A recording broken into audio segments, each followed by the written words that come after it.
Bismillahirrahmanirrahim.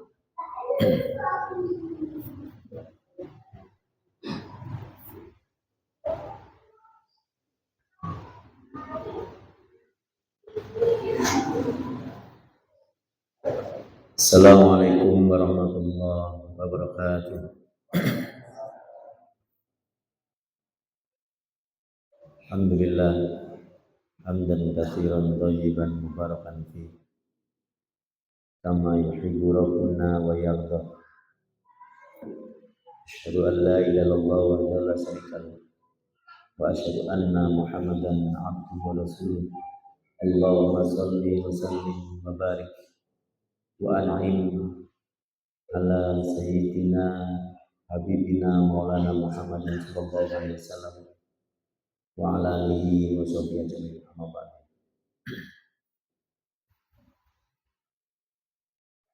Alhamdulillah jamaah salat maghrib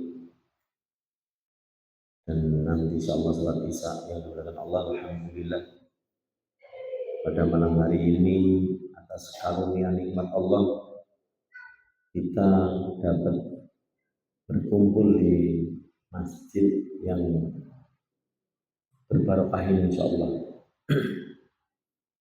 dalam rangka thalabul ilmi atau paling tidak tawassul bil haq, tawassul bis sabr, saling menasihati, saling mengingatkan di antara kita. Dan semoga bisa selalu istiqomah di dalam menjalankan perintah-perintah. Salawat dan salam semoga senantiasa kita lantunkan, kita haturkan kepada Nabi Muhammad sallallahu alaihi wasallam, pada kerabatnya, kepada para sahabatnya, kepada para pendukungnya yang setia sampai akhir zaman. Pada sedulur alhamdulillah, masya Allah, jadi terang banget ini ya.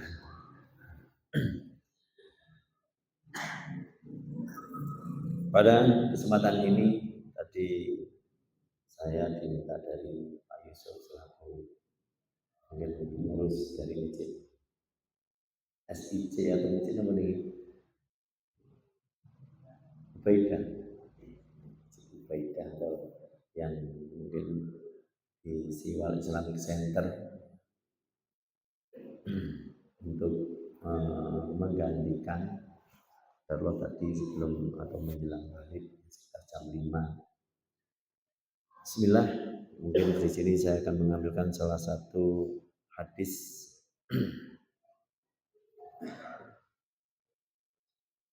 yang An Ibnu Umar, An Ibnu Mas'ud, An Nabi sallallahu alaihi wasallam qala la tazulu qadamal abdi yaumal qiyamah hatta yus'alu an arba' an umrihi fima afnahu wa an syababihi fima ablahu wa an malihi min aina iktasabahu wa fima anfaqahu wa an ilmihi madza alima fihi.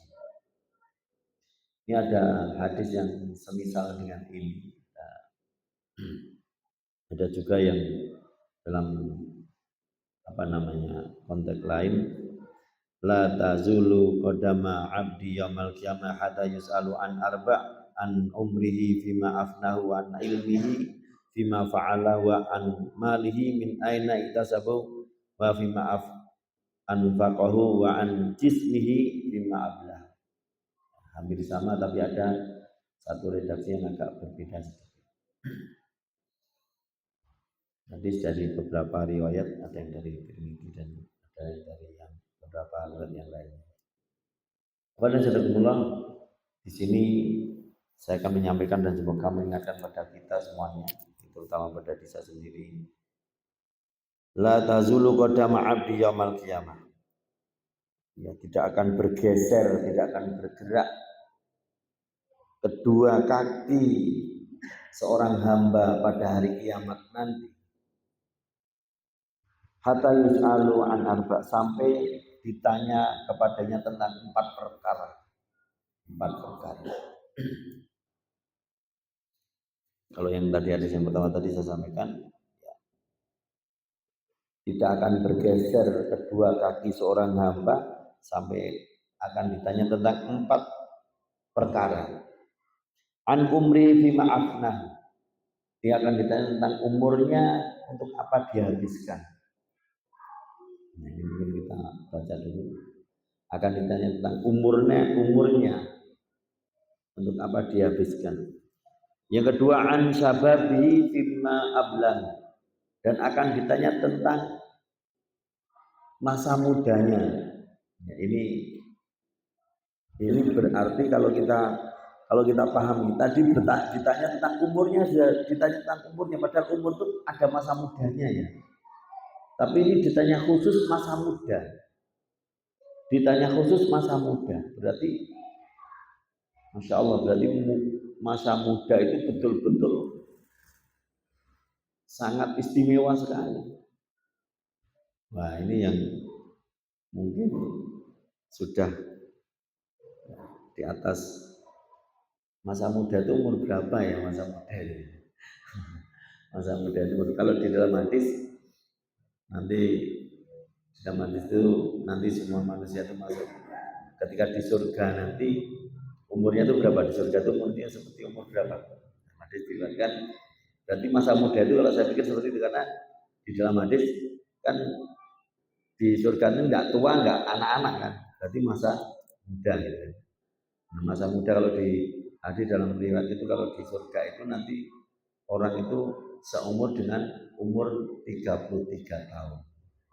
Allah alam, berarti mungkin umur masa muda itu ya seumur seumur.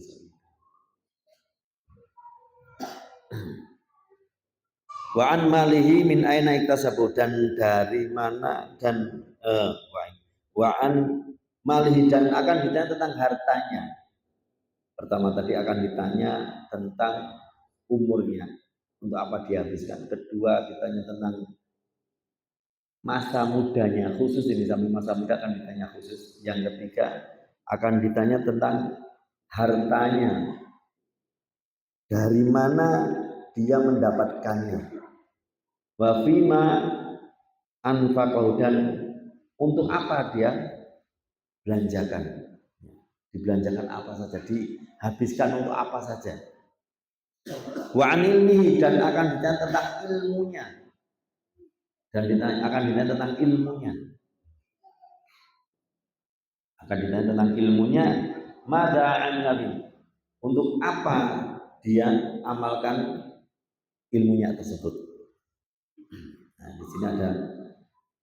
Memang kalau ada hadis yang lain lagi, ada redaksi yang lain lagi disebutkan 5 persoalan, 5 perkara. Akan tidak bergeser kaki seorang hamba kecuali ditanya tentang 5 perkara. Tapi 5 perkara itu ya 4 ini cuma harta tadi. Harta ditanya 2. Dari mana dia dapat dan untuk apa dia belanjakan.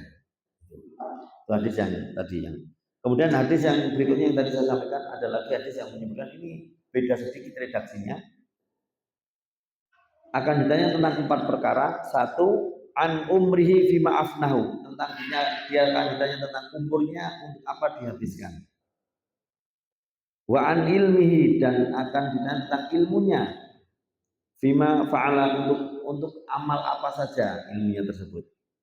Wa an malihi, dan ditanya akan amal apa, hartanya, ditanya akan hartanya. Min aina iktasabahu, dari mana dia mendapatkan dan untuk apa dia habiskan.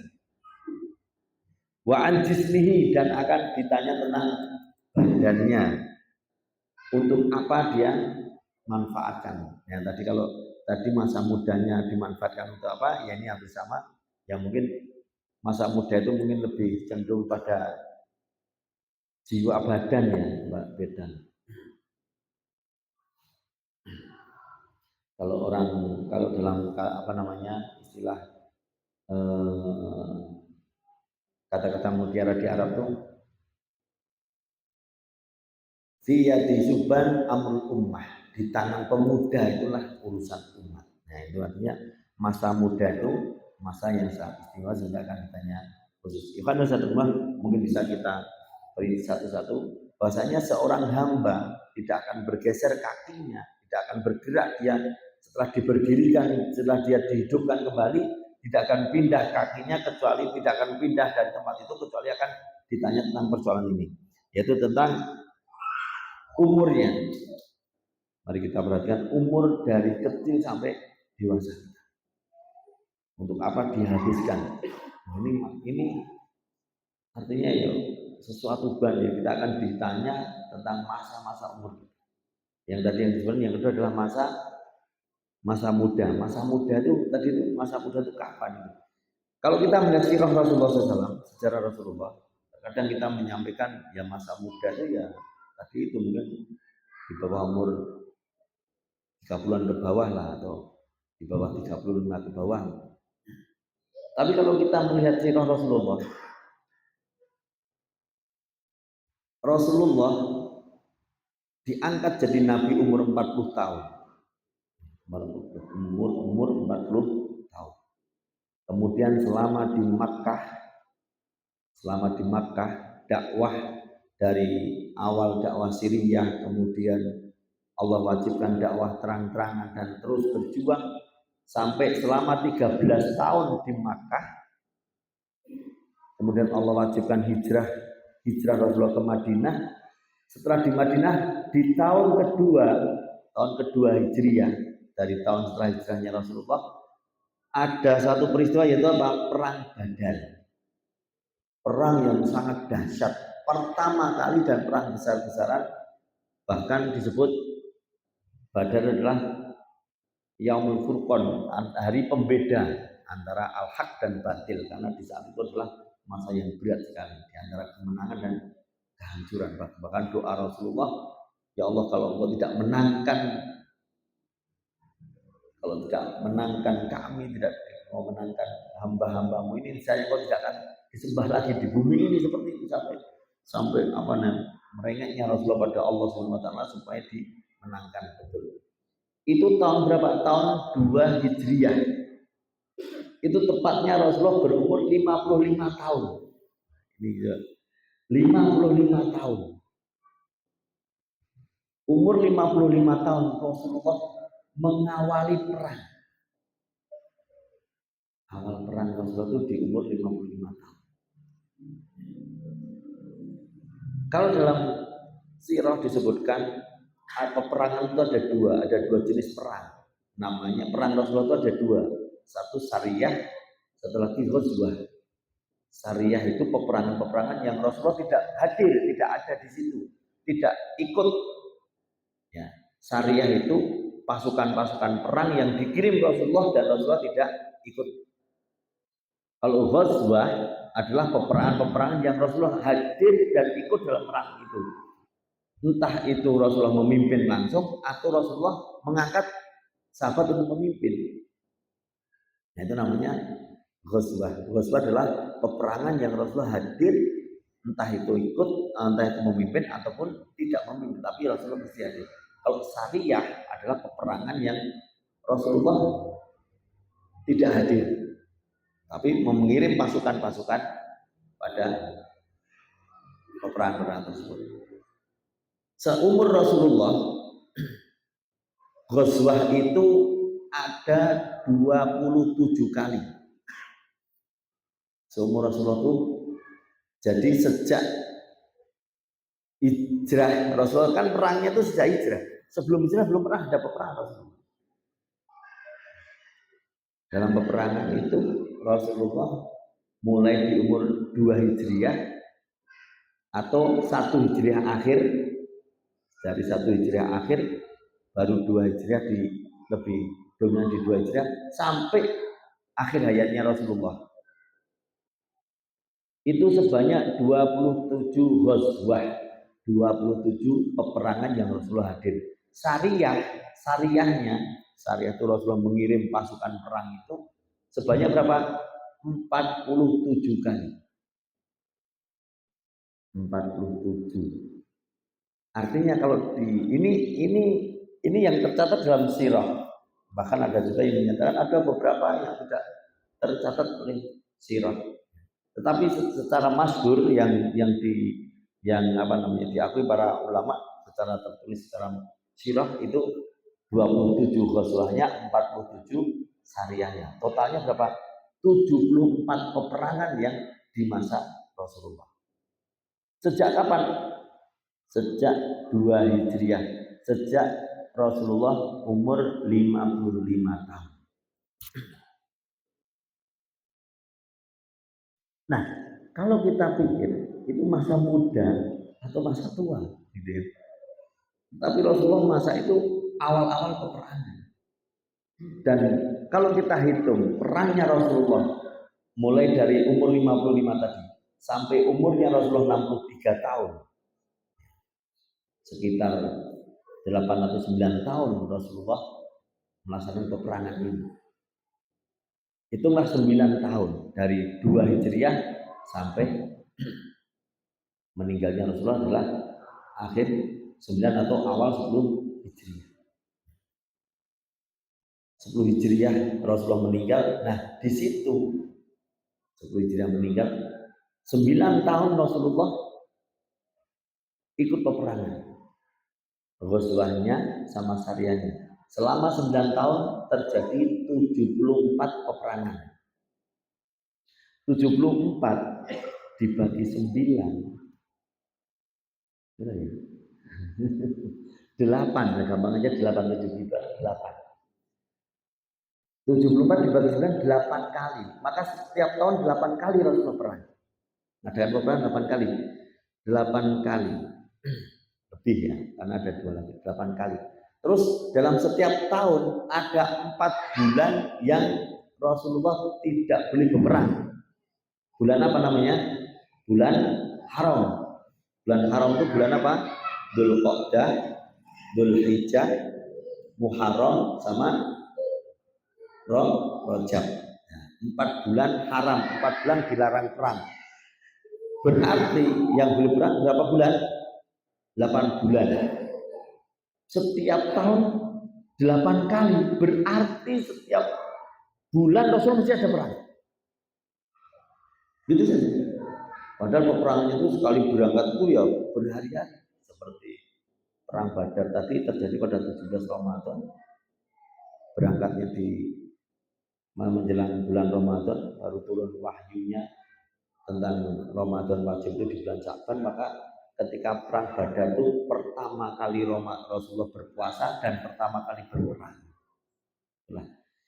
Nah, kembali pada hadis yang tadi, bahwasanya la tazalu qadamul abdi yaumal kiamah, tidak akan bergeser kaki seorang muslim pada hari kiamat nanti, kecuali ditanya tentang 4 persoalan. Di pertama adalah tentang umurnya.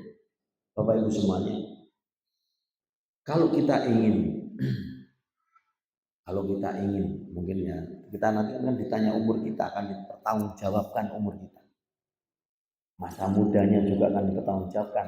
Kalau kita mungkin merasa sudah tua ya, hanya mampu, ya Allah kenapa masa muda kemarin tidak saya selesaikan dengan sebaik mungkin. Nah, ini yang masih muda-muda ini, jangan sia-siakan.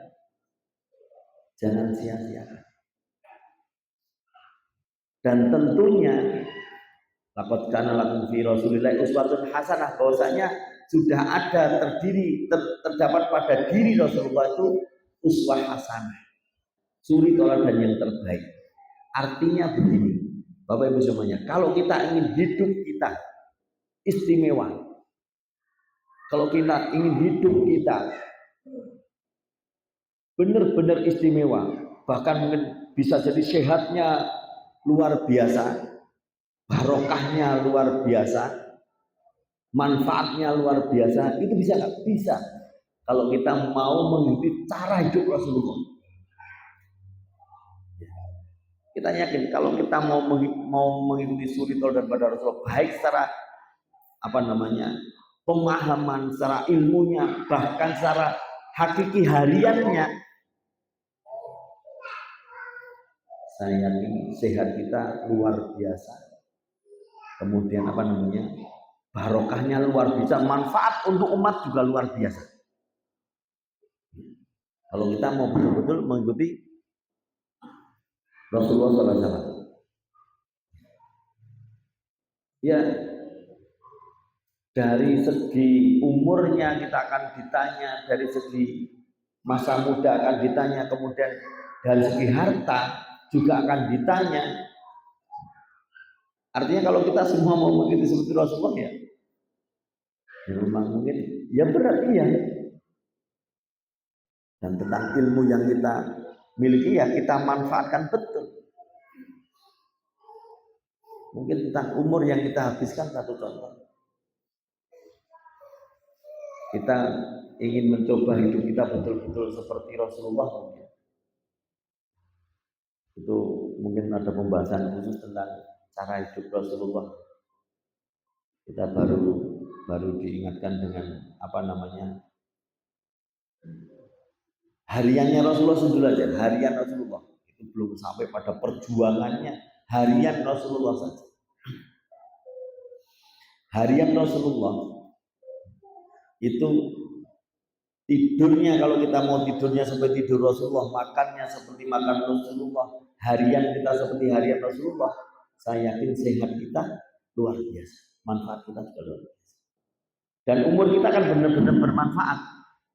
Kita akan tidak takut ketika nanti akan ditanya Allah tentang umur kita, karena kita mengikuti petunjuk Rasul. Tapi ternyata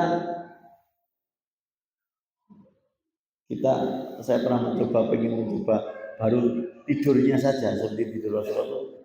Kita kok sulit ternyata. Kita ingat dalam ayat Allah, ya ayyuhal muzammil qumil laila illa qalila. Dia orang yang berselimut, bangun di waktu malam walaupun sedikit. Nisfahu, separuh malam. Jam berapa Pak? Jam separuh malam teman. Jam 12. Itu bangun malam untuk suruh qiyamul lail, suruh bangun di waktu malam. Jam berapa? Nisfahu, separuh malam. Awin kusminhu, atau kurang dari separuh malam, 2/3 awal. Nisfahu awin kusminhu qalila, atau kurang dari separuh malam. Auzid alaihi, atau lebih dari separuh malam. Waratil Qur'ana tartila, dan baca Al-Quran di waktu itu. Setengah malam jam 12. Nek 2/3 malam awal, itu nek jam 12 berarti jam 10 Pak. 10 itu bangun malam Pak. Iki tenanan ora gitu ya. Kita sari mawon dereng ya Bang ya. Nah, tidur aja belum kita. Ini kalau mau mengikuti Rasulullah, pola kerja kita berubah. Yakin. Ba'da Isya itu kalau saya masih ingat Ustaz Abdul Manaf Andikon, tidak ada amalan. Ba'da Isya itu selain ibadah hanya tidur. Tidak ada pekerjaan selain tidur kecuali ibadah. Itu aja. Jadi dua ini toh di dalam malam itu hanya ada dua. Kalau nggak tidur ya ibadah. Ba'da Isya itu. Coba Ba'da Isya wis kuncingan wis ora enek.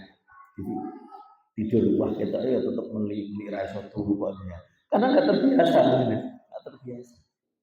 Tapi kalau kita mau mengikuti petunjuk Rasul, pasti bangun kita sehatnya luar biasa, manfaatnya luar biasa. Memang hari ini tuh Masya Allah, bulan tahun-tahun ini, masa ini, abad ini Masya Allah. Kita temui, ya ini kita lihat masjid-masjid, kita temui kalau ada anak muda subuhan tiap hari, wah sholat subuh tiap hari. Meskipun masbuk aja, asal dia sholat terus tiap hari subuhan, tiap hari duhur kelihatan di masjid, ya. Kelihatan tiap subuh itu selalu subuhan, pasti kita bilang wah itu anak yang soleh, gitu. Anak soleh. Hari ini bisa subuhan itu dikira anak soleh. Kalau dulu Harus qiyamul lail mestinya. Ya. Karena sampai Imam Ahmad bin Hambal, Imam Ahmad salah satu imam madhab yang beliau pernah mengatakan hafidtu milyuna hadisan, aku hafal 1 juta hadis itu ketika umur 16 tahun. Umur 16 tahun sudah menjadi ahli hadis. Hafidtu milyuna hadisan, aku hafal 1 juta hadis. Beliau pernah mengatakan berkenaan dengan orang yang bangun karena subuh. Bangunnya cuma subuh tok, atau qiyamul lail, atau tahajud, atau ratau witir. Apa kata dia? Man taraka witran mutamidan falatu balu syahadatahu. Kurang lebih demikian. Al-Qamaqalah, atau seperti yang dia katakan, barang siapa yang seorang laki-laki yang dia sengaja meninggalkan sholat witir, tidak pernah sholat witir, falatu balu syahadatahu, maka jangan diambil persaksiannya. Ojo direwes omongannya gitu loh. Atau Rasulullah pernah mendikau ketika ditanya tentang orang yang terbangun karena subuh. Allahu Akbar, Allahu Akbar, terbangun karena azan subuh. Orang yang terbangun karena azan subuh. Apa kata Rasulullah? Dzaka rajulun bala syaitan udunaihi. Dia itu seorang pemuda, seorang laki-laki yang dikencingi kedua telinganya oleh setan. Orang yang terbangun karena azan subuh. Dia ke masjid, itu saja masih. Nah kalau sekarang udah masya Allah Pak ya, masya Allah ini bocah ini bener-bener masjid loh. Wah itu udah masya Allah. Karena memang sudah kita rasa sudah beratnya dunia ini. Kalau dulu sampai tadi itu terbangun karena azan subuh saja sudah termasuk dua telinganya digencingi setan. Kalau terbangunnya itu terbangun karena azan subuh loh ya, itu dikencingi kedua telinganya oleh setan. Nah kalau terbangunnya udah mulai subuhan Pak, lagi tangi, udah wis bubar loh, orang wis bubar, wis udah mulai ya. Malah kira-kira mungkin kalau istilahnya itu benar hakiki dikencingi setan, mungkin dateke WC atau setan telinganya itu ya Mas, sampai subuh itu orang terus keliwat nantian tangi-tangi wis udah mulai subuhan ini. Masya Allah.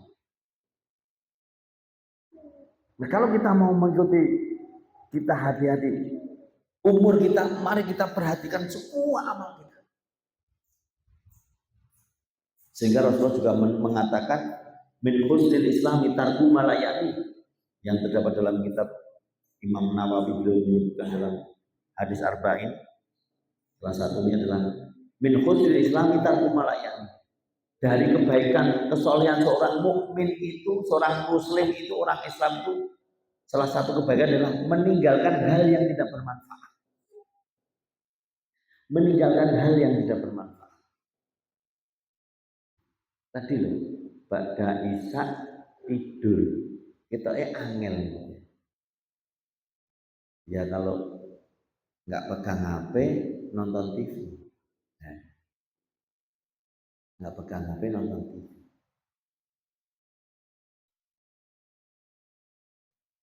Kita mencoba mungkin habis ini nanti pada isya langsung mapan dulu. Nah, kita tetap bisa di sini karena nggak terbiasa.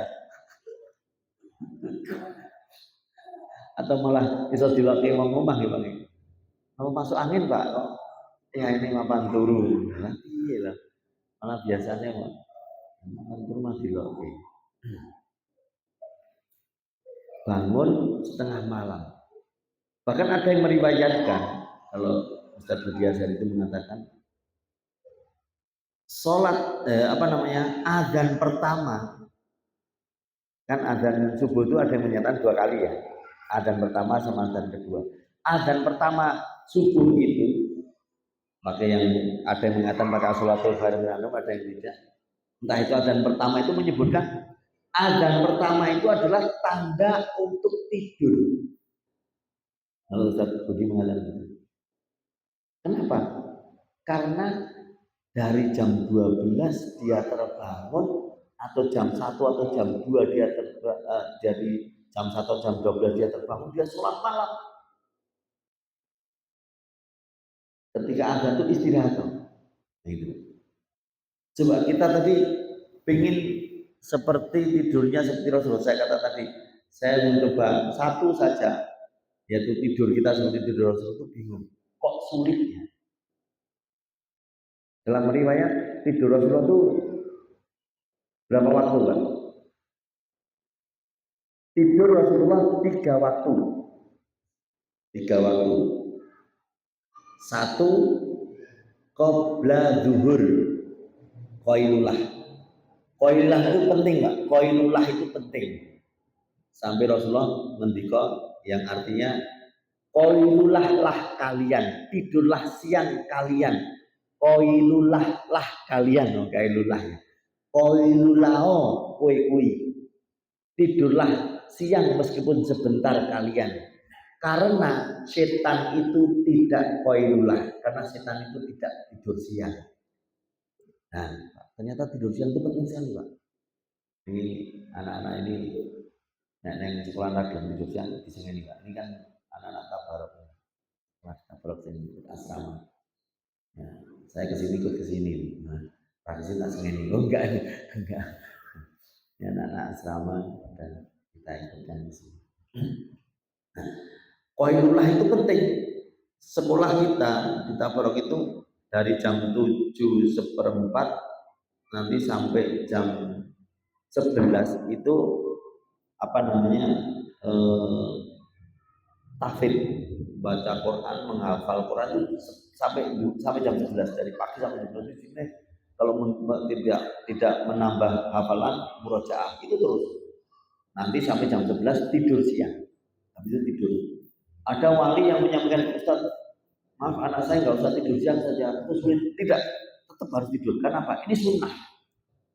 Sunnah. Kita mencoba menelusuri sunnah, meskipun berat. Menturunkan tidurnya karena namanya sunnah itu ya gitu. Ini nek ora sunnah, bar subuh yo angler. Sebabnya ora sunnah. Nek jeneng ora sunnah kok ya gampang, Pak ya. Ini nek sunnah itu berat. Tidur sebelum zuhur itu berat. Iso-iso tidur sebelum zuhur bablas nanti ngasar lagi iso. Iso jenenge nek sunnah tetep angel. Tidurlah pailulah kalian. Tidurlah siang kalian karena setan itu tidak tidur siang. 3 waktu tidur Rasulullah. 1, kapan tadi? Sebelum zuhur. 2, ba'da isya. Ba'da isya. Wah, ba'da isya ya mbok karambol sik lho gitu ya. Ora ramatu karambol ya golek kancane gitu. Wah, ba'da isya ya kumpul-kumpul sik mosok ora ngopi gitu. Ba'da isya ya lagi sik dan lain sebagainya. Wah, ini Mas Denny kok wah besok maghrib tekan isya langsung tutup ya, turun. Mas Denny ini bakso ini loh, bakso tetelan siwang Pak. Paling enak di sedunia ini cara saya enak tenang bakso ini. Setelah masjid Janji Dini Mas Denny. Untuk memiliki alhamdulillah nanti pengumuman mau. Barakallah. Kalau ulangi, tidurnya Rasulullah tadi sebelum zuhur, terus pada isya. Satu lagi kapan, Pak? Sebelum subuh. Sik bedone awake dhewe, Pak.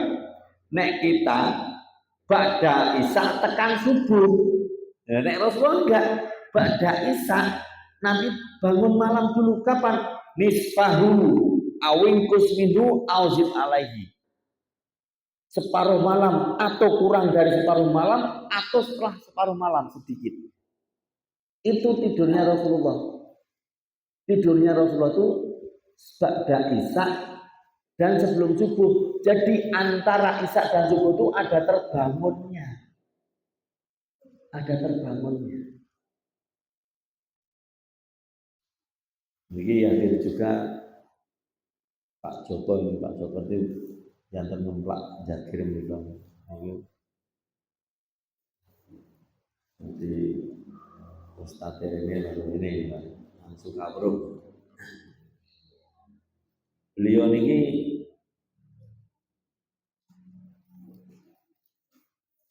jam sebelumnya tabarok, jaga masjid dan tukang kebunnya di tabarok. Tukang kebunnya tabarok.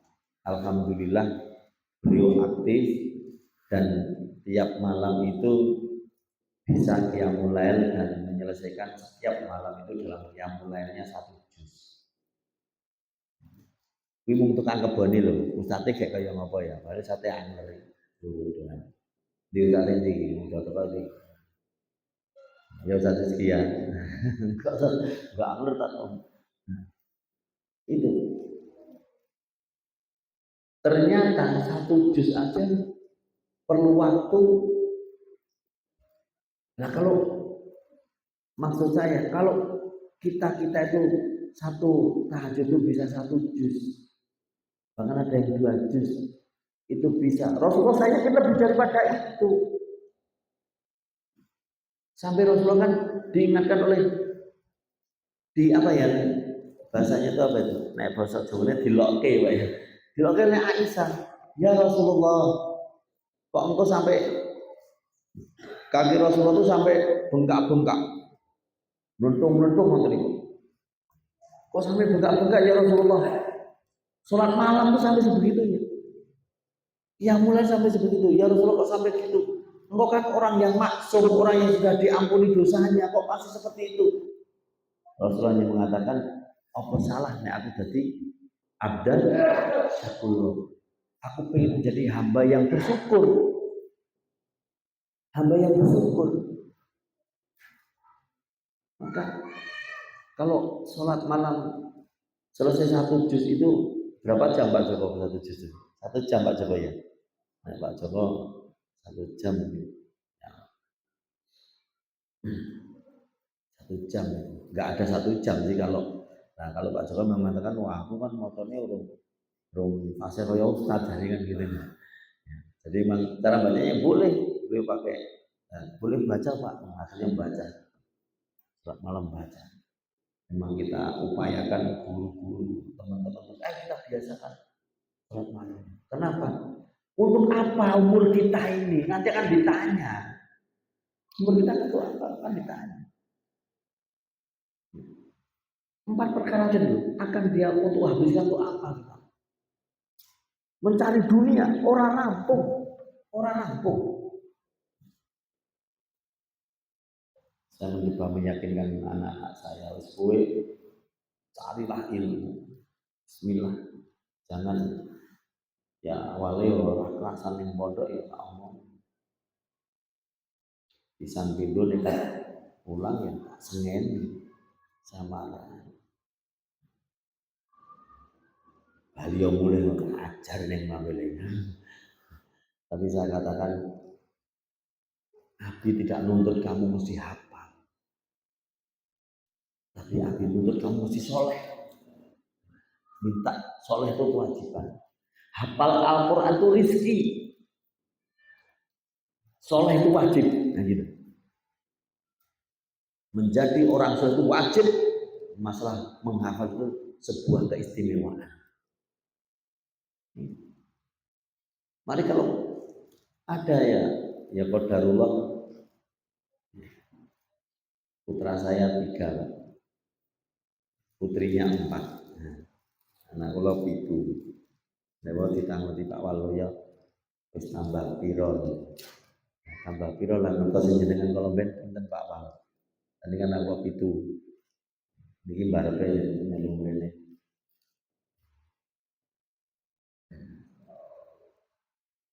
Nah, sing cilik boten dulu.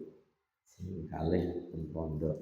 Insyaallah nanti ya kita upayakan biar belajar lagi. Masa yang hidup kita ini tentunya kita akan bertanggung jawabkan keluarga kita, anak-anak kita. Untuk apa kita habiskan?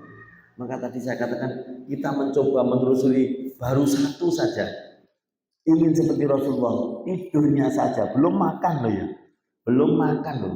Banyak orang yang sakit mah, gitu ya. Saya pernah bertanya, sakit mah itu kenapa? Karena makan yang tidak teratur katanya. Kalau saya kok beda ya. Karena Pak Rasulullah itu juga nggak teratur. Dalam asalnya aturan waktu. Apa Rasulullah makan aturan waktu teratur? Tidak. Sering dia datang pada istrinya. Ya istriku ada makanan apa? Ya Aisyah, ada makanan apa? Nggak ada ya Rasulullah. Ya sudah aku puasa. Kan itu saja. Berarti kan? Ini udah jam sekian harus makan. Nanti kalau terlambat sakit mah. Enggak ada, Rasulullah enggak ada sakit mah. Dan ingat, satu hari Rasulullah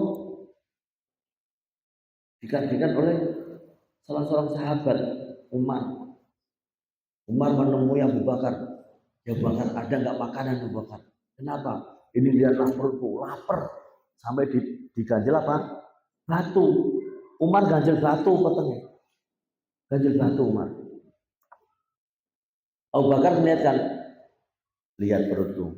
Ternyata Umar ganjel watu siji, Abu Bakar itu dua watu. Dua batu di perutnya Abu Bakar. Podo ada Rasulullah nanti ada makan. Insya Allah nanti bisa dapat sejadah Rasulullah. Ya Rasulullah, kita lapar. Dibuka perut mereka. Umar ada satu batu, Abu Bakar ada dua batu. Rasulullah ngangkat kainnya. Ada 3 batu. Loh, artinya kalau kita mengatakan nek makan nggak teratur bisa mah. Rasulullah nggak pernah sakit mah. Para sahabat nggak pernah sakit mah.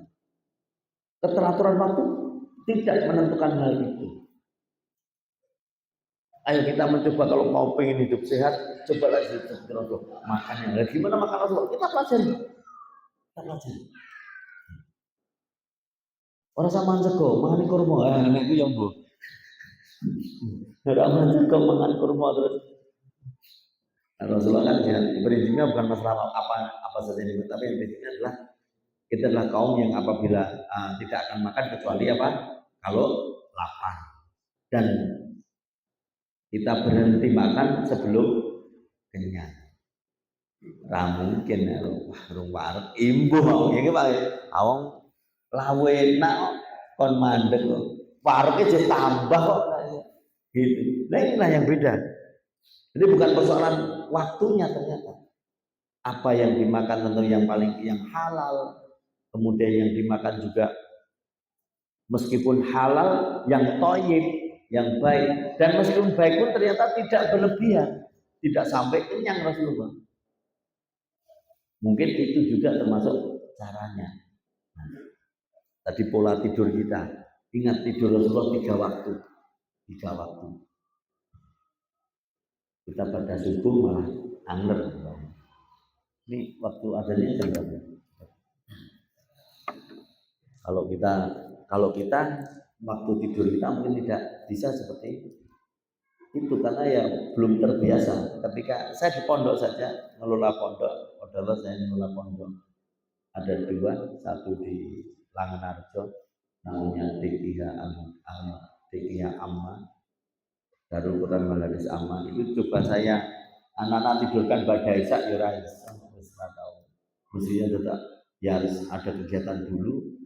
Nanti sudah diwajibkan jam 9 harus tidur, ya ora dibujek dan lain sebagainya. Aku nanti jam 10, jam 11 lagi turu. Kok bangun malam angel ya sebenarnya. Bangun malam angel baru subuh, iso angel anaknya dilarang tidur ya tetap turu. Yang mati tetap tidur. Jadi ini perlu apa pembiasaan.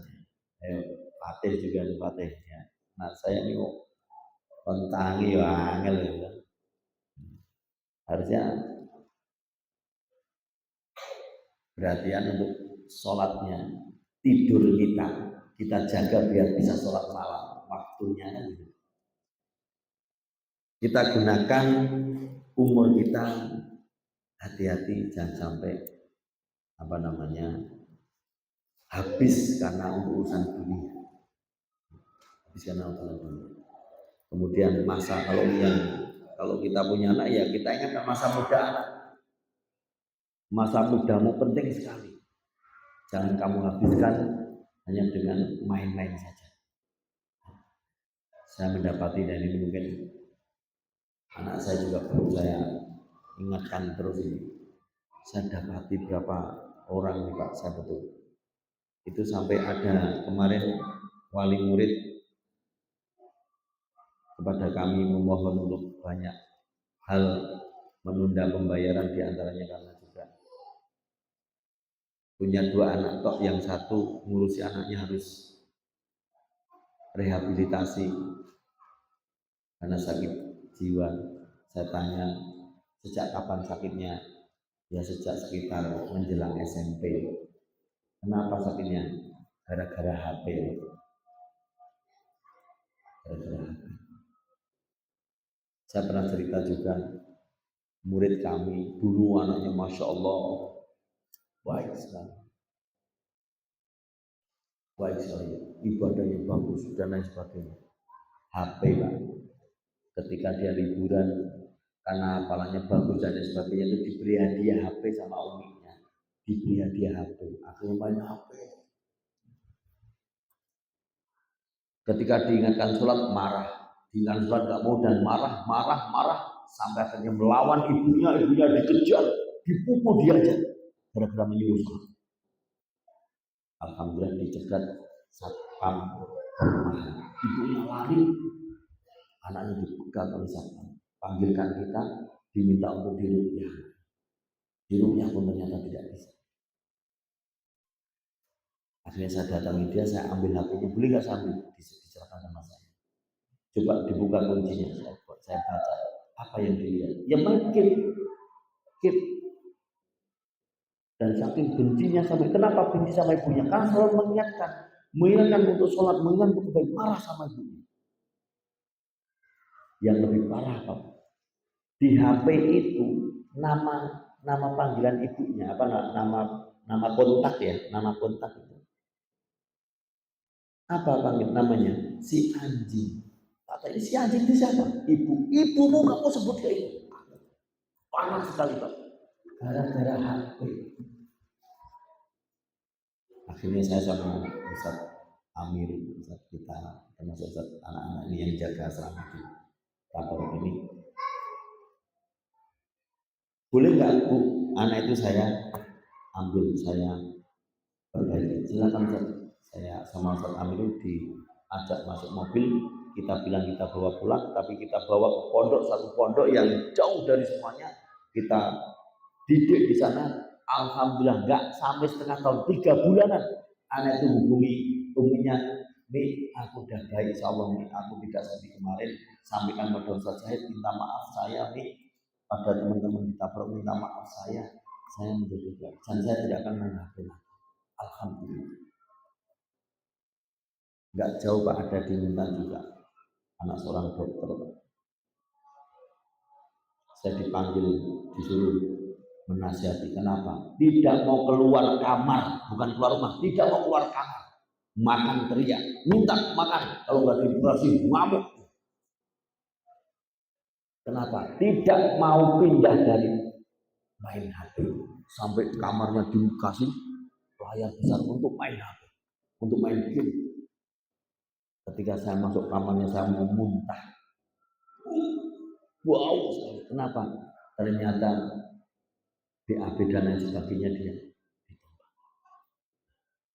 Mungkin hati-hati untuk persoalan HP. Bapak-bapak semuanya, anak-anak kita ingatkan, karena bahayanya nanti ya termasuk ke kita sendiri. Kita nantinya akan memetik sendiri. Tidak sedikit yang mengalami banyak kisah beberapa anak orang tua yang mengeluh pada kita, dan kita mencoba merehab. Alhamdulillah 1-2 bisa kembali baik.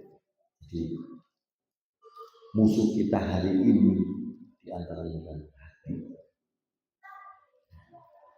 Maka mari kita jaga anak-anak kita. Kita besok akan dipermintai pertanggungjawaban terhadap persoalan-persoalan ini.